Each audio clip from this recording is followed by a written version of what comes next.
It's that special time of year when Cupid plays matchmaker and delivers flowers to that someone special. And what goes good with flowers? Chocolate. That's right, today on Travelin, we're in Manchester, New Hampshire visiting Otis Chocolates. So let's go take a taste.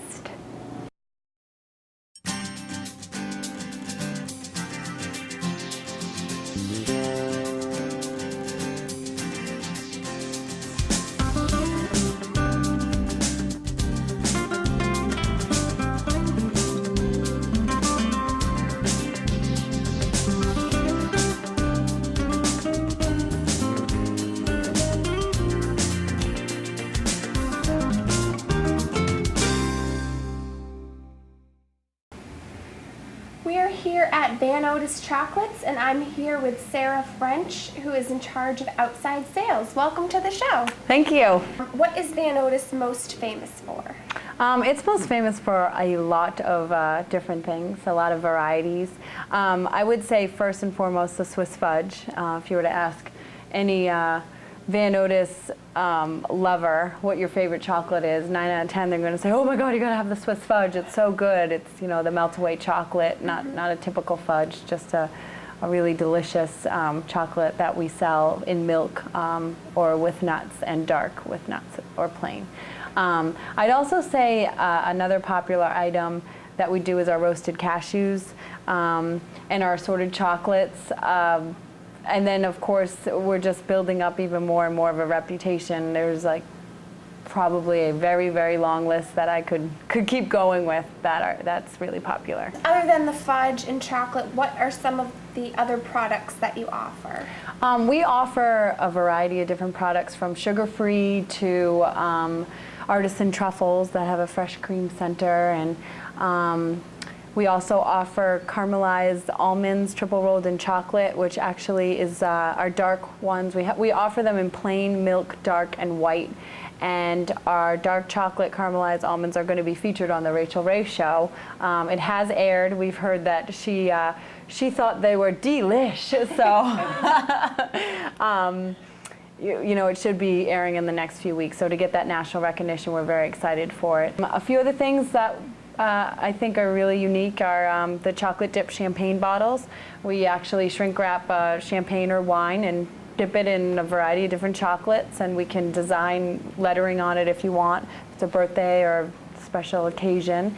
And then what you do is you chill the champagne, and you take it out and you open it up and you eat the chocolate while you sip the champagne or wine, and it's quite fabulous. I don't know anyone else that does it. Could you share a little bit about your chocolate fountains with us? Yeah, sure. We provide a variety of different fountains, from small to a large size.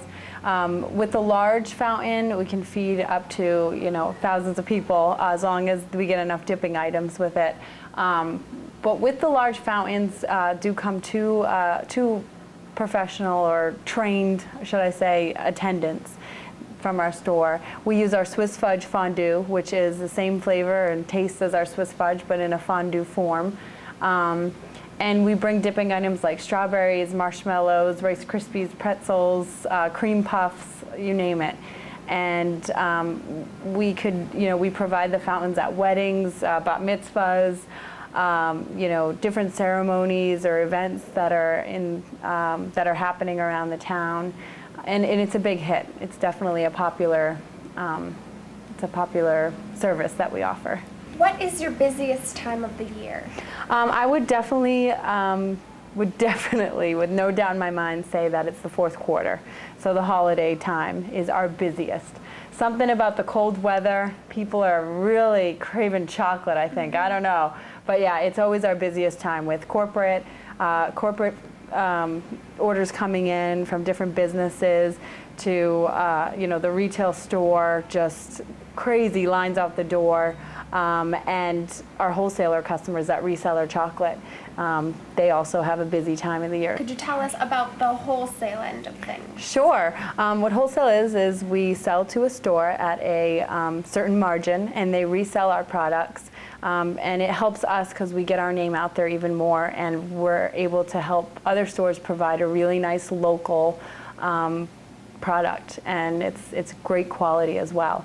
So we started out with just a handful of accounts, and in the last year and a half, 2 years, we've acquired up to 190 active accounts all around the New England area. And I would say it's still growing, absolutely. So we're looking for, you know, gourmet food stores, gift shops and hospitals, flower shops. I mean, anyone who has a need for a nice local chocolate, good quality. I did want to add that actually in Londonderry, Mr. Steer Meats on Buttrick Road carries our product. So if you need some Valentine's Day products or craving any Van Otis chocolates and you can't get here to Manchester, they'll take real good care of you there.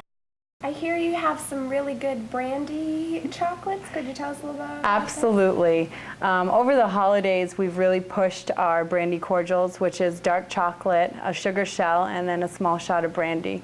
You really want to take it in all at once, because if you bite into it, it might dribble down. And also, as you take it all at once, it really meshes all the flavors together to make a wonderful combination. It's a great gift.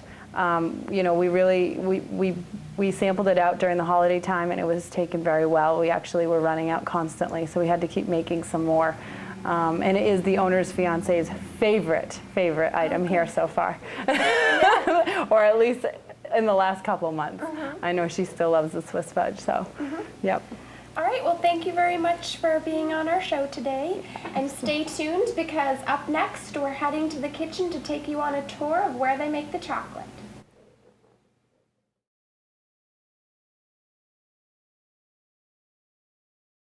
Do you like this top? It's so gay. Really? Yeah, it's totally gay. You know, you really shouldn't say that. Say what? Well, say that something's gay when you mean it's bad. It's insulting. What if every time something was bad, everybody said, "Oh, that's so girl wearing a skirt as a top"? Oh, you are. Those are cute jeans, though. When you say that's so gay, do you realize what you say? Knock it off. Cassandra Mearsong. Stephanie LaCastro. Excuse me. Have a seat, babe. Honey, I'm here. Have a seat. Take off the jacket. All right. Sonny. Sir, relax. Just breathe easy. Stay down. Everybody stand clear, ma'am. I need you to back up, okay? 2 out of 3 people with diabetes die of heart attack or stroke. We're gonna have chocolate. Okay. Everybody stand clear.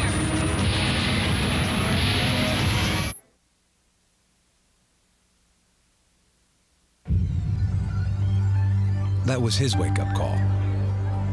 This is yours. The good news is, you can lower the risk of heart attack or stroke. Sir. Ask your healthcare provider how. To learn more, go to diabetesactnow.org.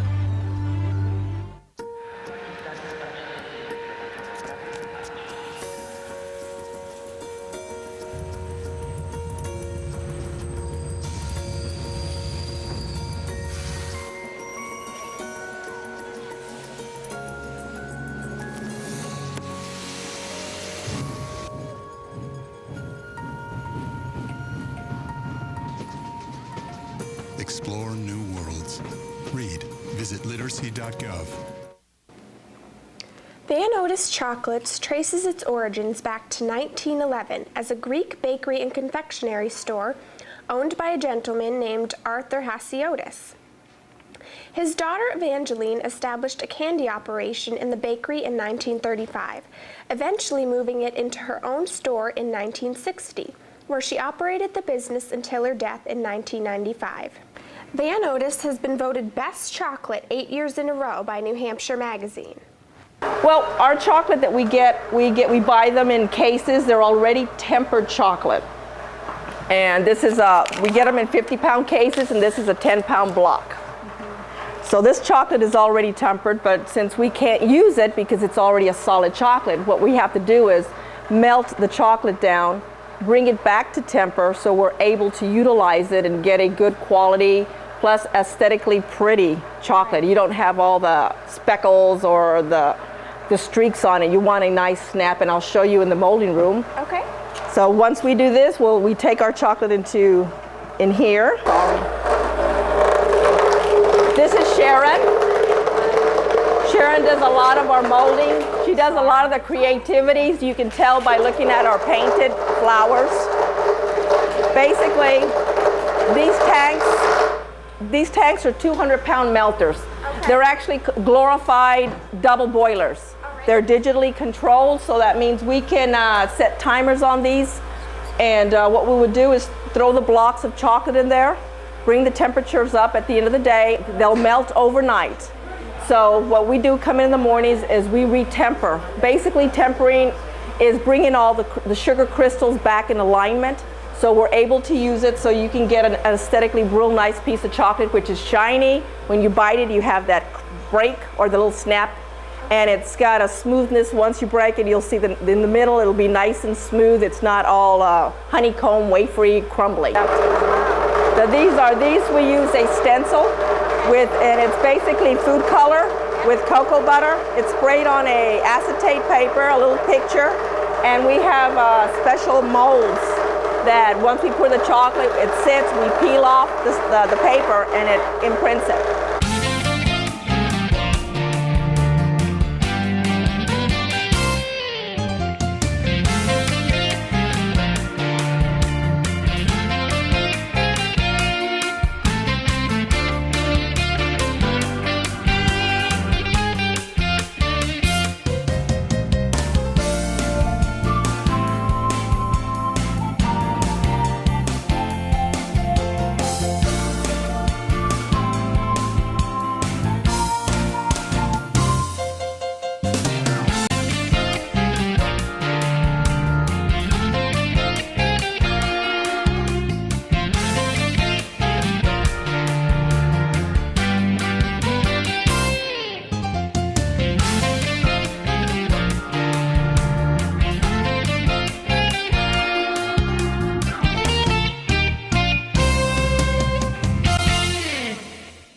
We have is a 500-pound melter where we mix all of the ingredients to create the Swiss fudge. What we normally do is we set out these trays. We'll line them with parchment paper. We will then we'll level them out to make sure that they're both even on both sides. We don't want any offsets in the size. But once it's cut, we want to make sure all the cuts are uniform. What we'll do is we'll start our Swiss fudge tank, and we'll let it agitate for several hours to ensure that all the ingredients are well incorporated. Then we will scale out the amount and hand pour actually in all these trays. In these trays depends, in the holiday we'll pour out between 21, 24 trays a day. And then they'll sit overnight in a semi-warm room, and when we come in the next day they'll be cut, broken up, boxed, and we repeat the process. Okay.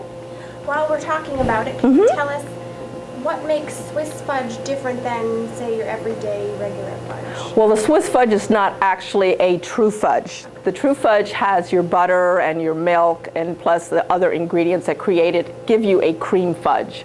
Our Swiss fudge is just 3 basic ingredients, which is chocolate and a fat. And it just depends on the amounts and the ratio. That's what we call Swiss fudge. Swiss fudge has always been called Swiss fudge since we've been open. That's all it's been known for. But it's really not a true Swiss fudge. It's more or less like a melt-away. That is what it would be considered. Okay. It is a melt-away chocolate.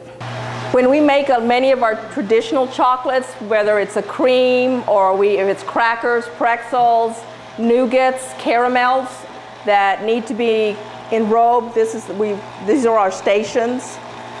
This first station is what we called this is the feeding station. Basically what all this does is puts a thin layer of chocolate on the bottom.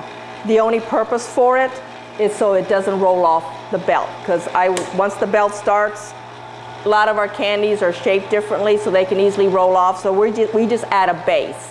That's all that we do. And this is our little curtains. Whoa, come on. And all these are tempered chocolate. So I don't use any compound, which means it has, compound chocolate has oils in it, whereas our tempered chocolate is just chocolate, cocoa butter, soy lecithin. So what happens is once these are put on the line, they'll go through the curtain and get covered with chocolate completely. And I'll leave this open a little bit. And the curtain's there on both sides, so I'll move out so you can look.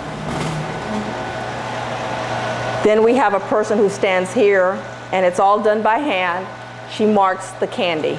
So in some of our assortments, when you look at the top part, you'll see markings of either a C, an R, an S, that indicates what it is. So the C would be a coffee cream, the S is a strawberry, an R could be a raspberry cream. So all of our candy assortments are all marked with some type of identification.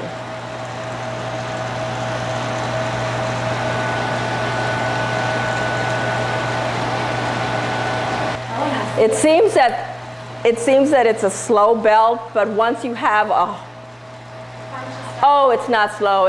People picture it's like the Lucy show where they're just hurrying and hurrying. It can get away. We've had many people go, oh, this is a piece of cake. I can handle this. It's going slow. Then all of a sudden you hear them in the back when they're catching going, whoa, wait a minute, it's too fast. Yeah.